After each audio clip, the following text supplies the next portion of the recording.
Astăzi o să vorbim despre orașul Gacea. Efectiv, fata asta mă nebunește, mai ales pentru că are atâția urmăritori.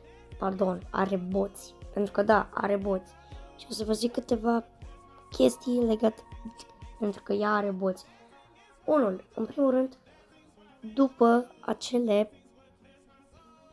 vizionări. Are 1000 de vizionări sau 500, peste 500 de vizionări pe clip și are 100 capa poli.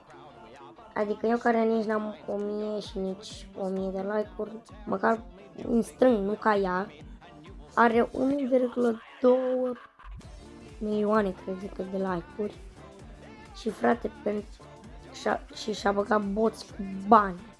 Iar ea nu recunoaște. Doar într-un videoclip a recunoscut că are boți, dar na. Chiar credeam că nu filmează. Na. Am ales că na, pur și simplu fata asta nu-mi place deloc de ea și da, un raport la ea, vă rog mult, pa.